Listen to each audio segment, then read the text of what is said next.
This is a program called Meet the Masters, and it's a series of artist interviews in front of a live audience.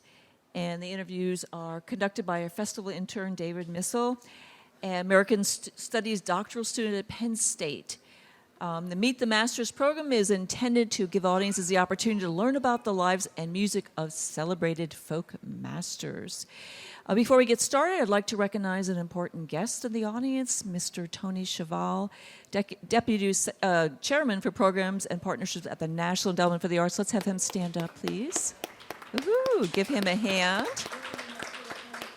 And with him we have Philip Horn, formerly of the Pennsylvania Council of the Arts. Let's have him there raise his hand. Wonderful. Thank you. So today's guest is Billy McComiskey. Billy is a 1986 All-Ireland Senior Button Accordion Champion and is a 2016 National Heritage Fellowship recipient, a program sponsored by the National Endowment for the Arts. And so you guys can go ahead and get started. Thank you for coming. All right. Well, thank you all for being here. Today we're here to talk with Billy a little bit about, what makes his music and his tradition special. And so I want to start off with a question that was confounding me when we first were kind of chatting about,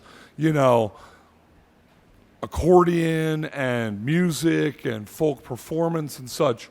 One of my first questions to you was, what separates what you do, this sort of Irish accordion tradition, from other ethnic accordion traditions, like, say, Polish or German or something? So why don't we kind of start there? Because I feel like we've got to narrow that down before we really go any further, right? Yeah, that's a point. Well, I'd have to. You kind of have to begin at the beginning. So there were accordions and concertinas. Both came into what we now call traditional music, maybe toward the latter half of the 19th century. So the concertina was a little bit ahead of the accordion. So if you were to pick up a concertina, it's like if they took this keyboard here and put half of it on one side and half on the other side. And so you could play a whole tune with both of your hands. And then a few years later, they discovered that why not just put the whole, a nice good size range, maybe 2.5, 3 octaves on the right side, and then you could even put these little accompaniments on the left, like that. So can you hear that? So that's kind of where where it started, and then I guess what happened. I think what happened here in the United States was, as all these immigrants came from different parts. Okay, I'll go back to this immigrant thing again. So there they are over there in Italy, Germany, France, these different places, and they were able to figure out how to make. This would be a pretty fairly involved box here, but they would have about 10 buttons on this side, so you could go like. Maybe 10 buttons, and that was it.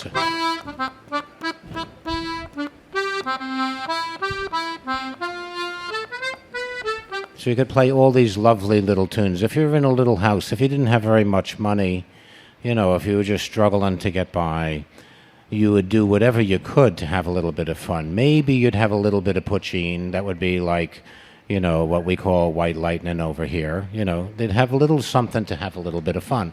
People are going to do that. So from about maybe 1900 till about 1930, you could find, if you were lucky enough to know somebody that had an accordion, a little button accordion. In Ireland, they called it a melodeon.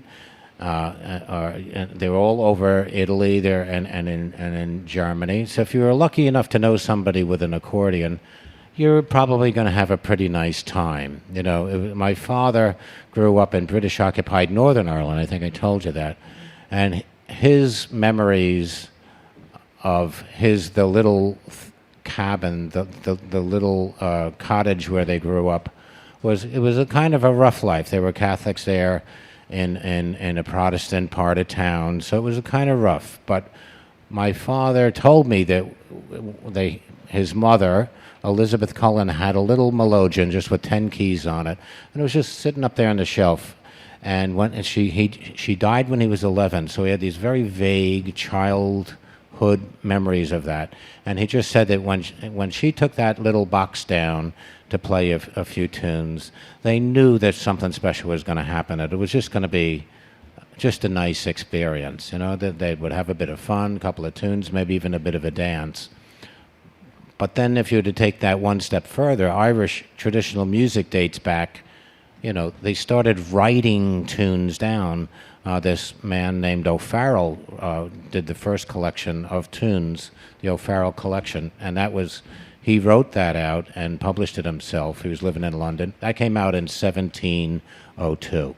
So what he had done was he wrote down the music played by the people, by the Irish, Scottish, and English and Welsh people that were living in around London while he was there. He was a concert level piper. So Irish music, what he called Irish music from Ireland, England, Scotland, and Wales, is now called Irish traditional music. It's just that it's a little bit more involved than just 10 little buttons. So you figure Irish music is kind of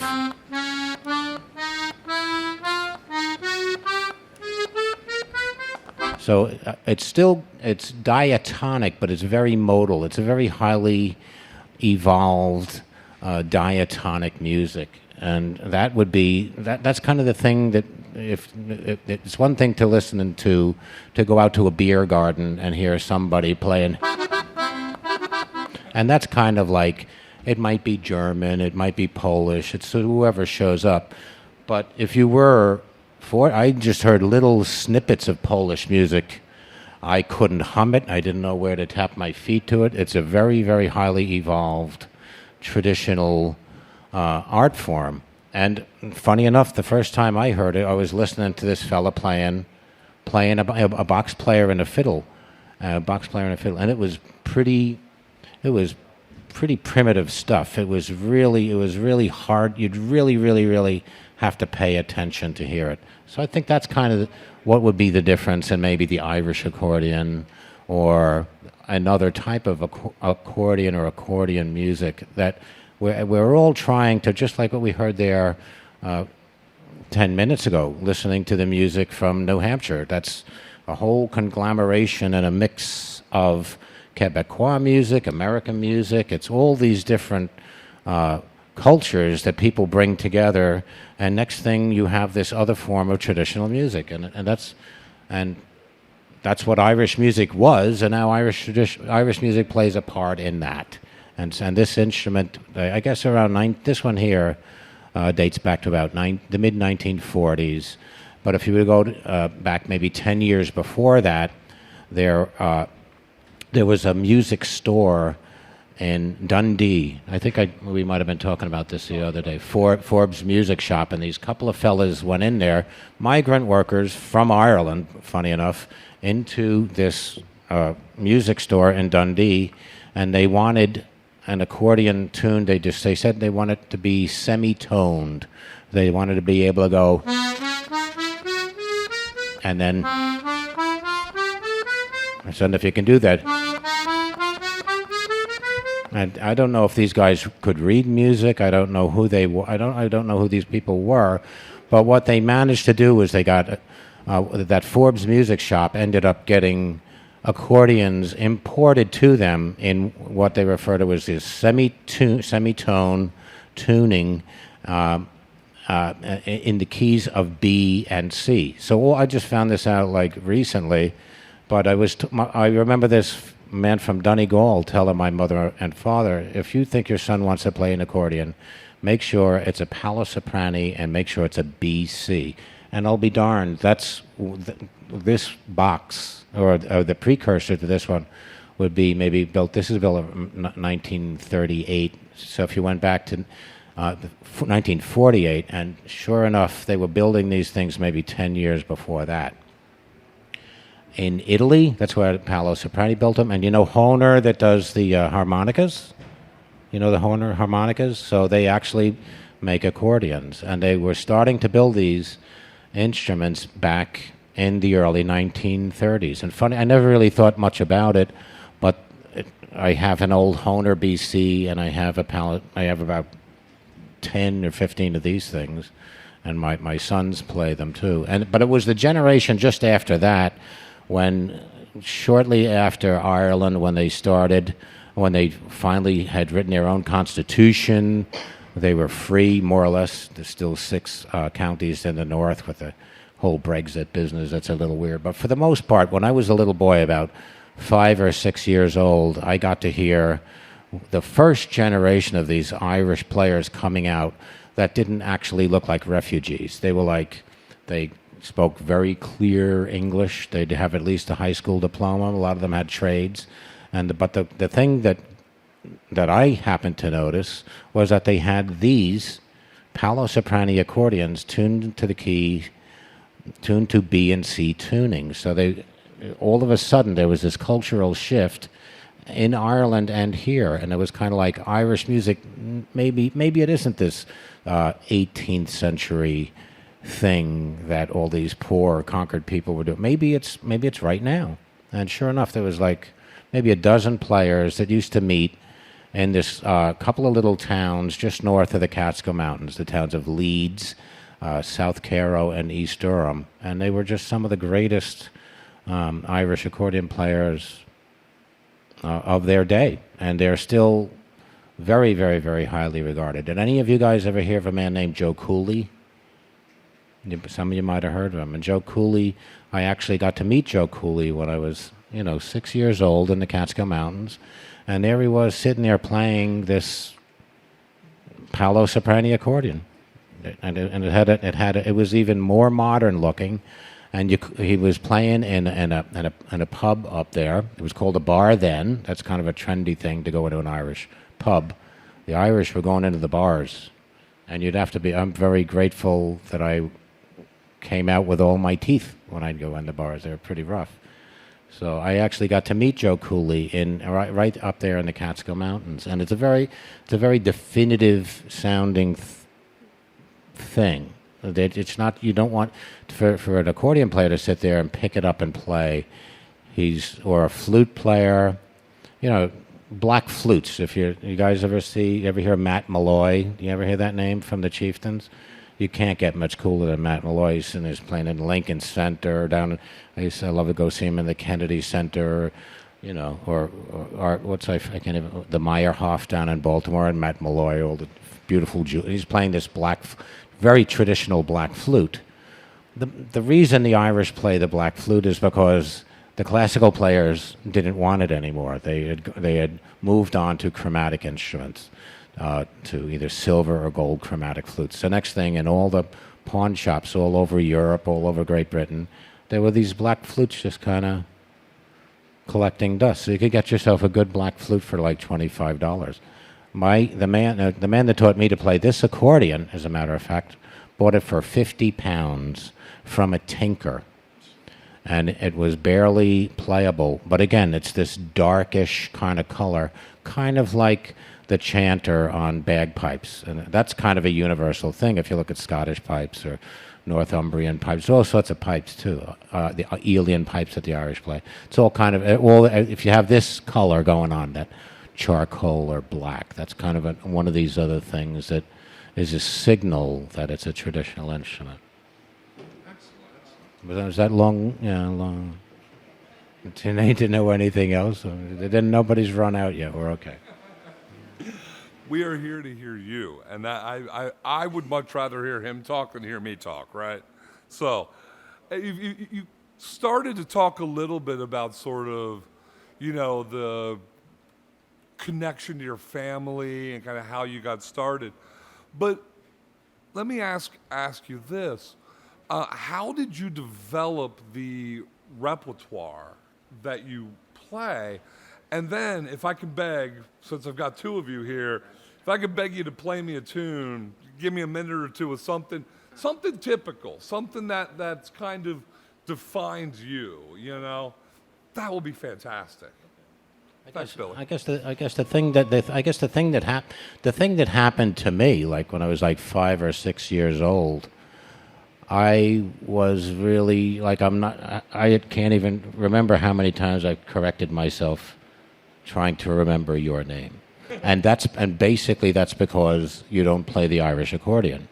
I was completely obsessed with the instrument and with the incredible fun that people were having while the players would be sitting there. And the same thing goes on right now. The players are engrossed and playing the tunes the best they can with chaos. Sean and I, this man, how far do you maybe pull that up and talk in a little bit?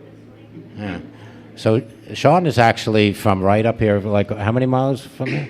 Like 10, 15 minutes away. 10 or 15 minutes, and he's one of the finest Irish guitar players in Irish music right now. He spends an awful lot of time in Ireland. This is one of your neighbors, and that's kind of what happens. It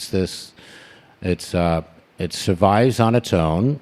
It's self-perpetuating, and it kind of the tools that the music would use is kind of I guess they refer to it as an oral tradition. So you hear the beauty. Some people would just go, "Oh, there's a session, we have to go."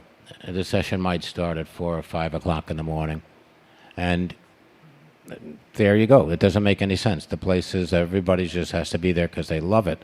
And the players are all kind of in the same situation. For the most part, they've learned because they have about relative pitch. Some of them relative pitch and up, so you can kind of hear the music. And if you can hear it, then there's a chance that you might be able to play. You might just get to love it, but then a good few of the people that can hear it can actually play it. And now it's gotten very Irish traditional music has just gotten very, very popular. Yeah. Would you like to hear a tune? We were just sitting here. This is called the Tempest, and I learned it from my friend Brendan Mulvihill. We were playing down in Washington, and I really liked the way Brendan played it. And then when I went up to New York, there's more immigrant players in New York, players from either Ireland or anything. There's a lot of first generation Irish musicians living in England too. So it's all very active. Everybody moves around. There's a lot going on. So when we went up to New York and played it, they told us we were playing it wrong. So and now, and that happens from one district, let's say, to the next. That keeps going around like that. So we'll play it the way the New Yorkers live in, and the Irish immigrant New Yorkers would play it. And I don't know if that's how they played it. Is that how they played it in Ireland?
You would think that we had played that before, and we didn't. So there you go.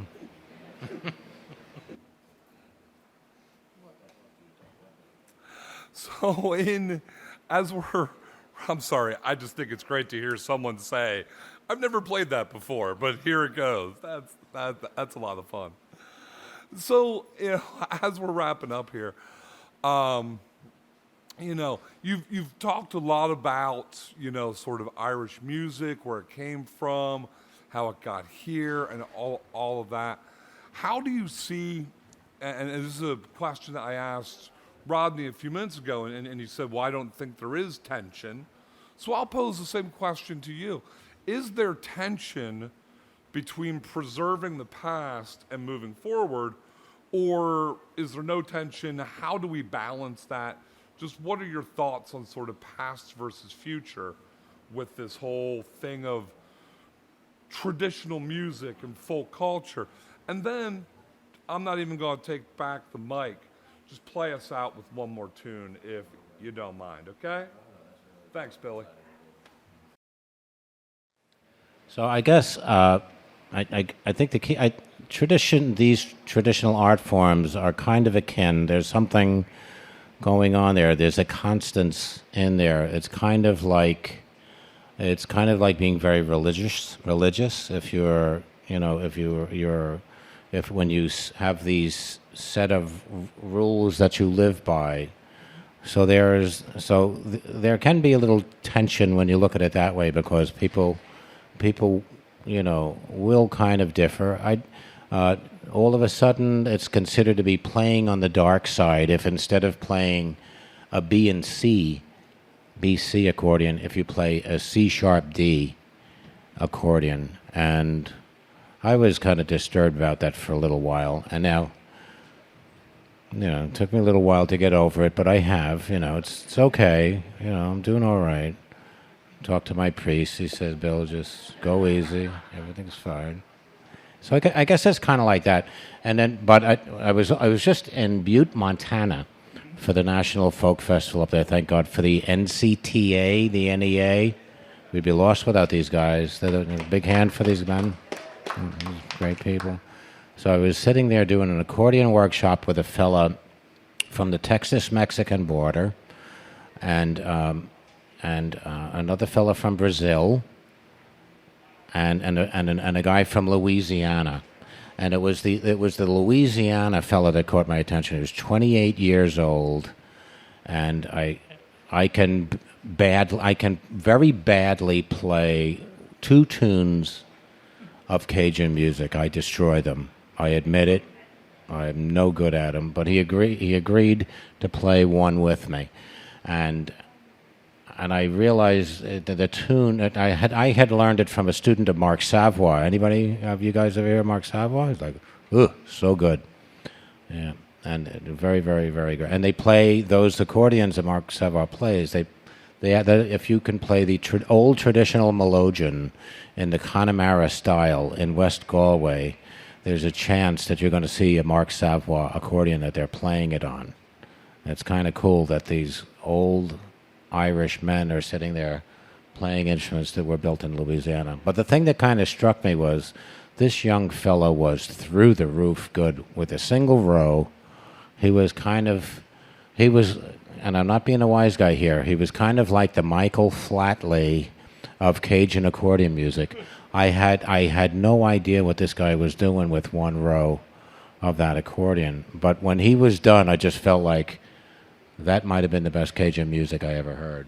So wherever he went with it, as Sean McGlenn told me, he says, if the vast majority of people are with you when you're making these little changes, when you're personalizing the music, and he wouldn't have said it that way. He was from Galway. Well, if you're putting it in and they like it, you must be doing something right. That would be kind of where it's going. So the standard seems to be getting higher with these musics, but it's because the people are being celebrated instead of kept down. If you get a chance to understand what's going on in these various communities, and music, music is just such a great path toward peace. Yeah, I was at the Bicentennial Festival down for this that the Smithsonian hosted. They're just incredible. Do you know these two jigs? I'm sure you do. And this one. So in Irish music, it kind of went from. I can't even do it. It kind of went from that Irish American accordion music from maybe the early 1920s, and all of a sudden, these couple of guys. Funny enough, there was a guy named Benignus McComiskey, who was from 16 miles from where my father was from, and he played one of the very first Paolo Soprani BC accordions ever built that was imported into Dundee. And my father loved the McComiskey brothers, and he loved the box too. But these two tunes, this first one was played by a man named Sonny Brogan from Dublin, and there was a man right before him, maybe 10 or 15 years before him, and his name was Bill Hart. And what these two guys were able to do, neither one of them read music, but they were able to take these Irish fiddle and piping tunes with the modes and the inflections, they were able to interpret them. And so there you go. So Bill Hart and Sonny Brogan. And thanks very much, you guys. I hope I wasn't talking too much.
Thanks very much. Thank you.